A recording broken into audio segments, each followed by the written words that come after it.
Hello students, आज आज देखते हैं अपन आज का टॉपिक पढ़ते हैं क्या है। तो सीधा टॉपिक पे आते हैं।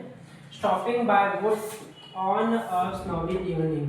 तो ये हमारा टॉपिक है और ये पोयम है जो कि रॉबर्ट फ्रॉस्ट के द्वारा लिखा गया है। रॉबर्ट फ्रॉस्ट जो है एक अमेरिकन पोएट है। तो इन्होंने ये पोयम लिखा हुआ है stopping by woods on a snowy evening. तो चलिए आज हम इसको लाइन बाय लाइन डिस्कस करेंगे, ठीक है। देखते हैं। तो ये है रॉबर्ट फ्रॉस्ट, इनका आप पिक देख सकते हैं, फोटो कुछ इस प्रकार से। तो ये है रॉबर्ट फ्रॉस्ट, इनका जो पोएम है stopping by woods on a snowy evening. इसमें आप लोग ये देख रहे होंगे, ये एक हॉर्स है, हॉर्स पे ये कोई राइडर बैठे हुए हैं। तो ये पोएट ही है। जब हम इस पोएम को पढ़ेंगे ना तो उसमें अपने को समझ में आएगा कि हॉर्स का वैल्यू क्या है और ये आसपास जो ये अपने को इन्वायरमेंट दिख रहा है उसका वैल्यू क्या है, इस पोएम से पता चलेगा। तो चलिए स्टार्ट करते हैं, देखते हैं the poet Robert Frost. Robert Frost के बारे में तो सबसे पहले रॉबर्ट फ्रॉस्ट जो है एक अमेरिकन पोएट है और इनका जो 1874 में इनका बॉर्न हुआ है, यानी 1874 में इनका बॉर्न हुआ है और 1963 में इनका डेथ हुआ था। तो ये one of the notable poet है अमेरिका के, ठीक है। इनके बहुत सारे वर्क्स है, पोएम्स हैं जो कि फैले हुए हैं। आगे देखते हैं। One of the most popular and critically acclaimed American poet. तो ये क्या है, अमेरिकन पोएट है, one of the most popular poet है, यानी कि दुनिया में ये फैले हुए हैं, मोस्ट पॉपुलर है, फेमस पोएम है। And critically acclaimed American poet, और क्रिटिकली भी इनका एक्लेमेशन हो रखा है। आगे देखते हैं। He had a great command of American colloquial speech. तो बताया गया है उनका जो अमेरिकन कोलोक्वियल एक स्पीचेस होती है उस पे इनका बहुत ज़्यादा कमांड है, इनका जो कमांड है वो स्ट्रॉन्ग है, अच्छा है, ठीक है। देखते हैं आगे।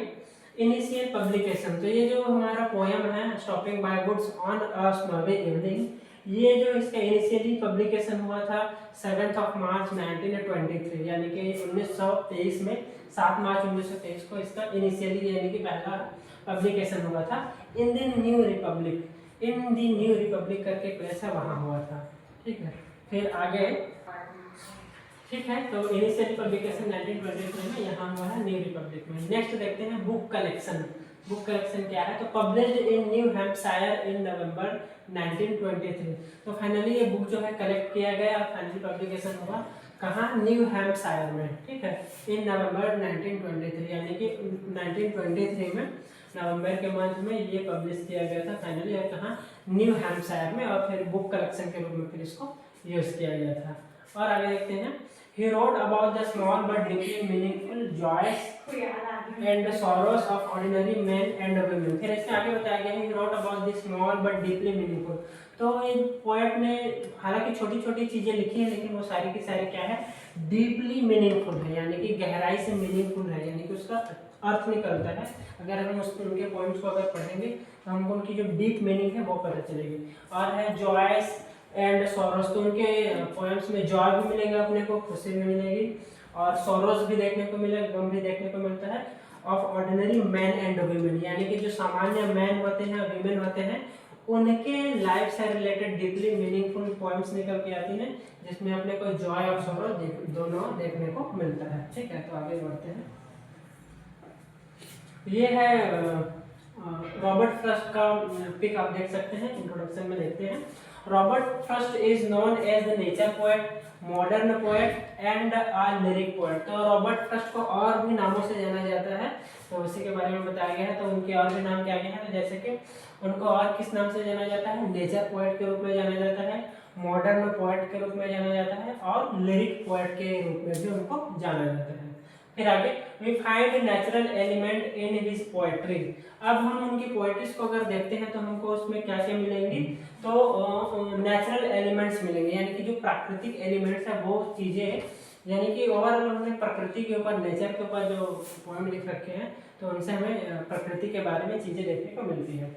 आगे है, he is also known as regional poet, और साथ ही साथ उनको एक और नाम दिया गया है, वो एक रीजनल पोएट के नाम से भी जाने जाते हैं। रीजनल का मीन्स होता है क्षेत्रीय, तो क्षेत्रीय पोएट के रूप में, यानी कि रीजनल पोएट के रूप में भी वो जाने जाते हैं।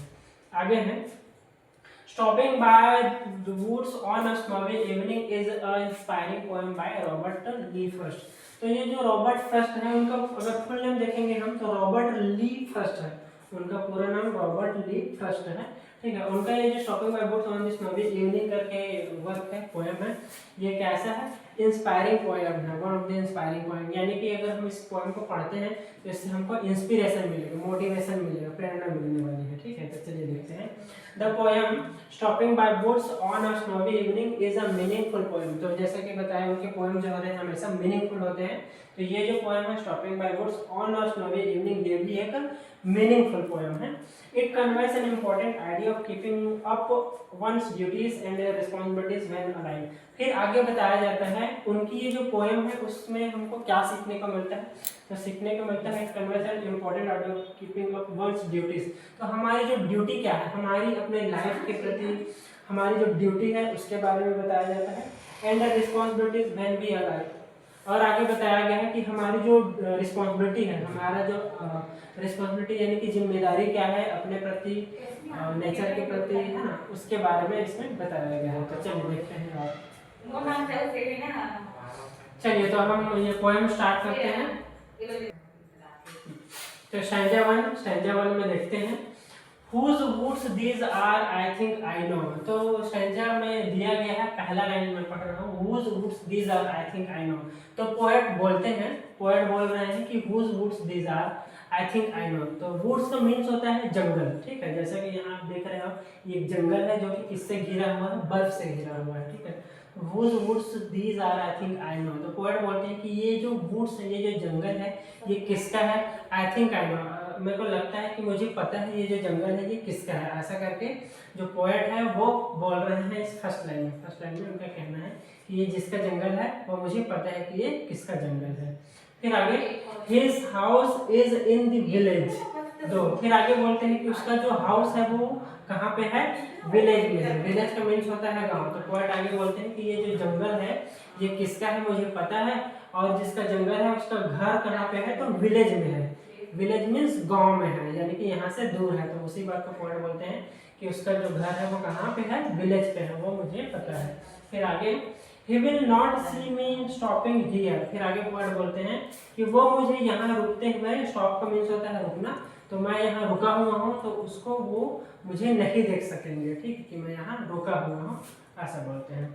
फिर आगे बोलते हैं to watch his woods fill up with snow. फिर आगे पोएट बोलते हैं कि इनका जो वुड्स है ये क्या हुआ है, फिल अप। फिल अप का मीन्स होता है भरा हुआ, विथ स्नो, स्नो का मीन्स होता है बर्फ। तो ठीक है, ये जो जंगल में वुड्स है वो क्या है, भरा हुआ है स्नो से, बर्फ से, ठीक है। तो ये बर्फ से भरा हुआ है, इसको मैं देख पा रहा हूँ, और मुझे वो जिसका जंगल है वो मुझे देख नहीं पाएगा क्योंकि उसका जो घर है कहाँ पे है, विलेज में है, ठीक है। ये हो गया फर्स्ट स्टैंजा।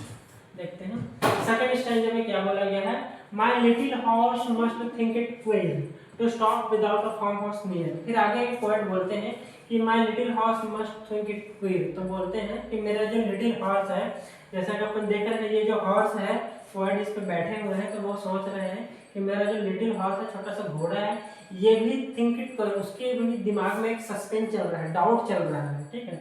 क्या doubt, to stop without a farm house near. तो वो ये सोच रहा है कि मैं बेसिकली ऐसे जगह पे नहीं रुकता जहाँ पे जंगल हो, नॉर्मली कहाँ रुकता हूँ जहाँ पे क्या हो, फार्म हाउस बना हुआ हो। तो उसी बात को मेरा घोड़ा भी है जो लिटिल हॉर्स है वो भी सोच रहा होगा और बोल रहा होगा कि आज कैसा सिचुएशन आ गया है कि आज यहाँ रुके हुए हैं, ठीक है, इसीलिए वो थिंक कर रहा है, डाउटफुल में है। आगे the darkest between the woods and frozen lake the darkest evening of the year. फिर आगे बताते हैं कि between the woods and frozen lake. तो वो जो घोड़ा है, हॉर्स है, लिटिल हॉर्स, ये सोच रहा है कि बेसिकली कहाँ रुका जाता है, फार्म हाउस के आसपास, लेकिन आज कहाँ रुक गए हैं, वुड्स और फ्रोजन के बीच में, ठीक है, यानी जंगल और ये जो फ्रोजन लेक बनी हुई है उसके बीच में रुका हुआ है। फिर आगे the darkest evening of the year, और ये जो डे है वो one of the darkest evening है, यानी कि एकदम काली अंधियारी जो है, ऐसा करके इवनिंग का सिचुएशन है। और ऐसे सिचुएशन पे अगर रुके हुए हैं तो मेरा जो लिटिल हाउस है वो ये सब थिंकिंग करके डाउटफुल में है। आगे देखते हैं स्टैंजा थर्ड में है he gives his harness bells a set to ask if there is some mistake. फिर वो जो मेरा लिटिल हॉर्स है वो ये सोच रहा है कि क्या कोई प्रॉब्लम तो नहीं हो गई है जो आज अपन यहाँ रुके हैं। वो ये थिंकिंग करके मेरे को क्या करना है, गिव्स हिज हार्नेस बेल्स असे, जो घोड़ा है ना उसके गले पे एक हार्नेस बेल बंधी हुई है, तो उस हार्नेस बेल को वो क्या कर रहा है, सेक कर रहा है, हिला रहा है और मुझसे पूछ रहा है कि क्या कुछ प्रॉब्लम तो नहीं है जो आज आप यहाँ रुके हुए हो, ऐसा करके वो बोलते हैं। फिर आगे the only other sounds the sweep of easy wind and downy flip. फिर आगे बताया जा रहा है वो जो माहौल है, मोमेंट है, इतना साइलेंट है कि वहाँ और किसी का आवाज नहीं आ रहा है, सिंपली सिर्फ इजी विंड्स का और डाउनी फ्लिप का ही बस आवाज आ रहा है। चलिए नेक्स्ट देखते हैं आगे स्टैंजा में क्या है।